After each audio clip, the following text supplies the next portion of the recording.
Very much, and thank you very much for coming.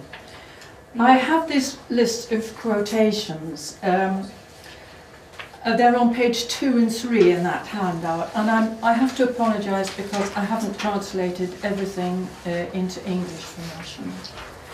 So I suggest you follow the quotations when I read them, and the first one is quote number 1, T.S. Eliot, 4 quartets, and this is just something that has somehow inspired my feelings and my approach towards Tsvetaeva and Gubaridulina. Words move, music moves only in time, but that which is only living can only die. Words after speech reach into the silence. Only by the form, the pattern, can words or music reach the stillness, as a Chinese jar still moves perpetually in its stillness.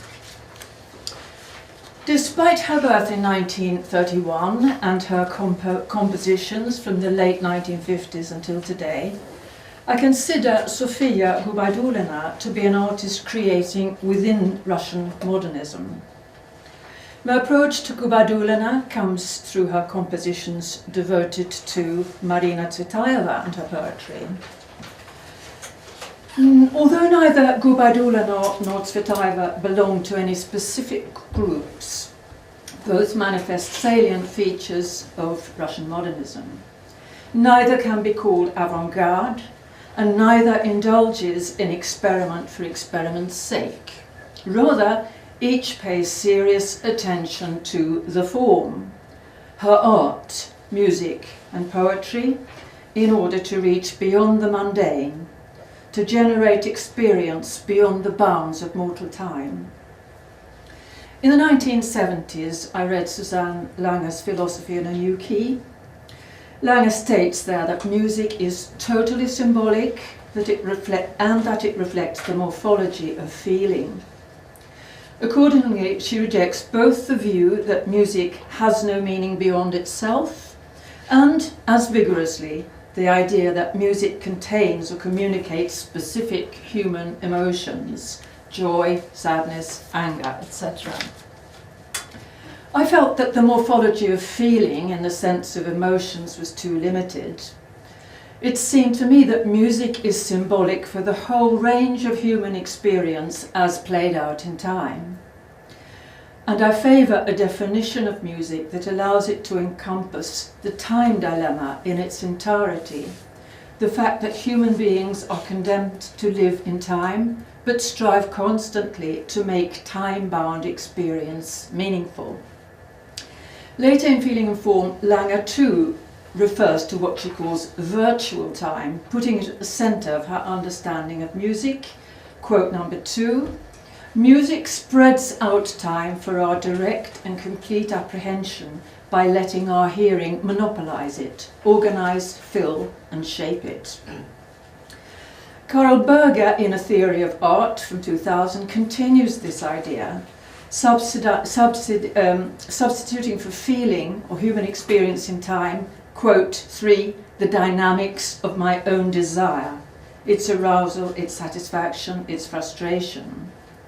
For Berger, music is not just something we hear, it has a meaning, and it represents a world of the imaginary, the temporal inner world of our experiencing.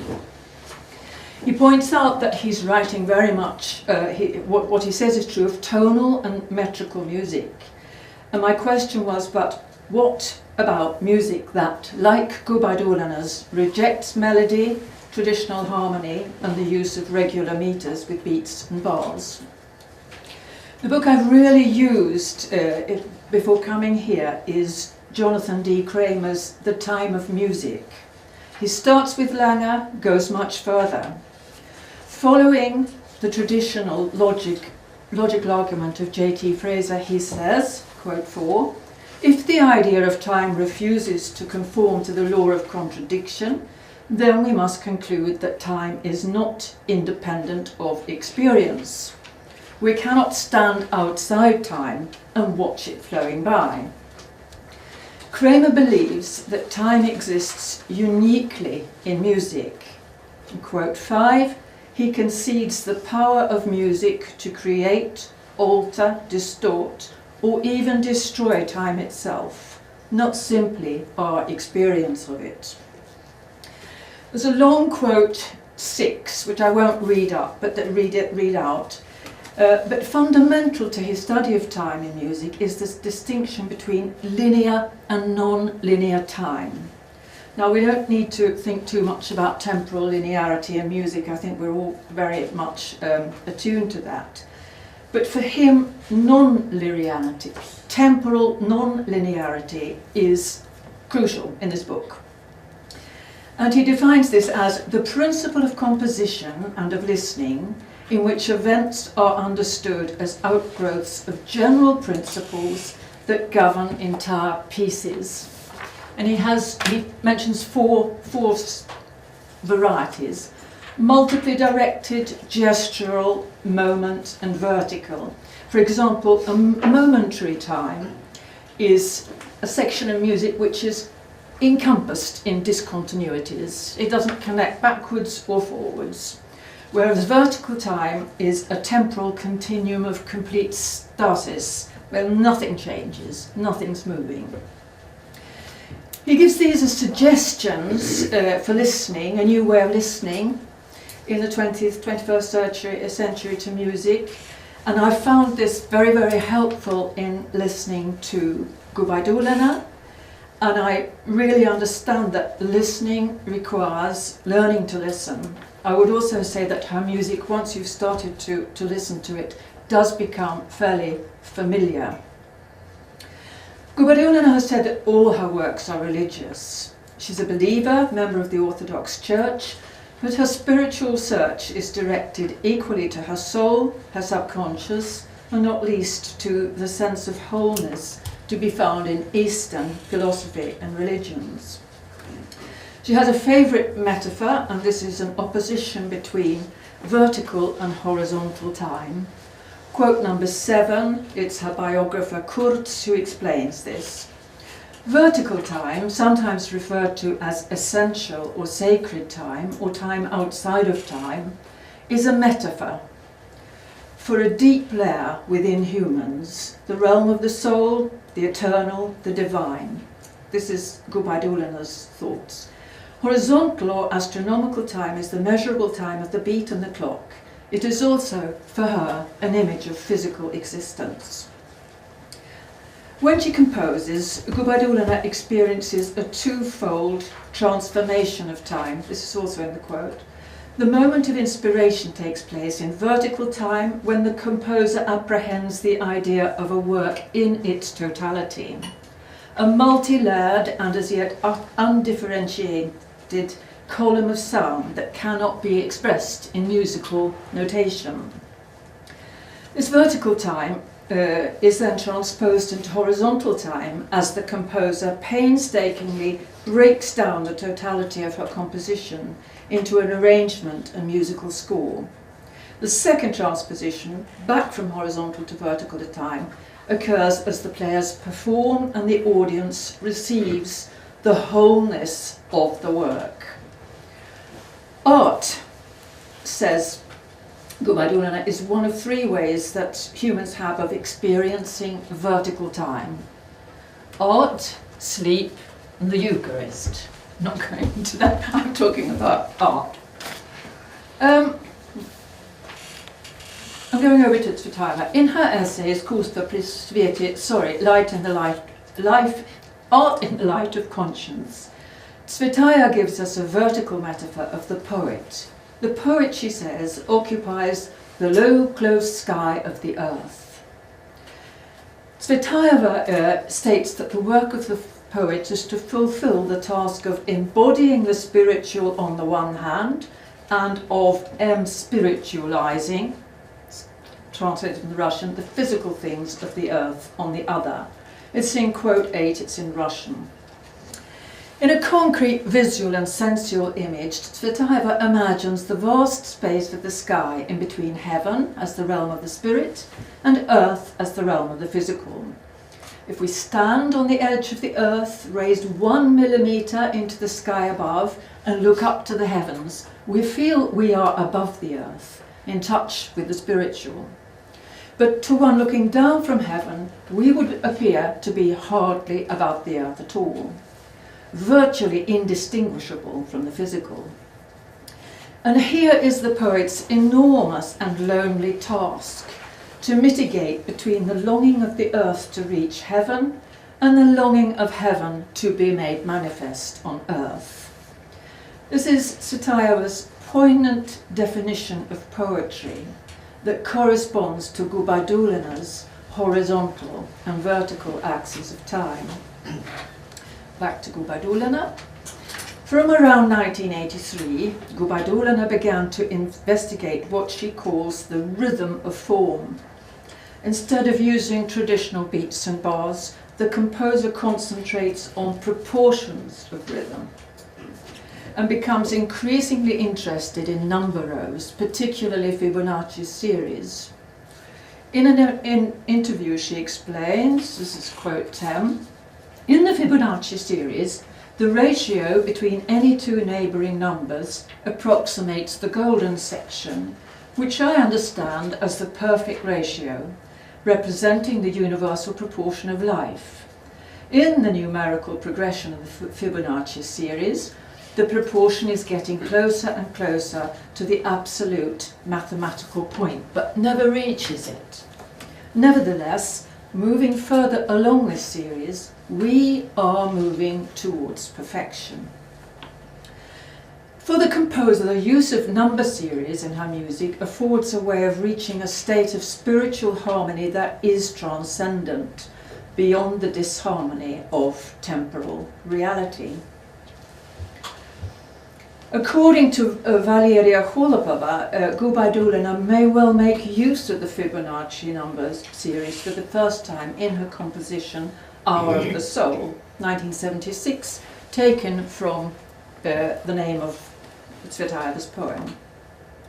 It can be discerned in the opening solo by the timpani in the rhythm, as well as in the duration of the three main parts of the sonata form that stand in a relation of 3 to 2 to 1. Gubaidulina has referred to the 20th century longing to find the soul, a longing that, quote, 12 perhaps, no, it's not there, attempts to go inside sound. The longing for the soul forces artists to go inside sound in attempts to penetrate into the depth of sound as if it were a metaphor of the soul. Tsvetaeva too, in both her poetry and essays on poetry, underlines the importance for her of sound. It is sounds that she listens for, rather than words. And now I'm on quote 12, and this is in Russian. In The Poet About the Critic, she writes that she hears and obeys a stream of sound. I hear a stream of sound. I don't hear words. I search for words, but it's as though from the very beginning the whole composition were given to me, a kind of melodic or rhythmical picture. To listen truly, верно услышать, to listen acutely, that is my concern. I have no other.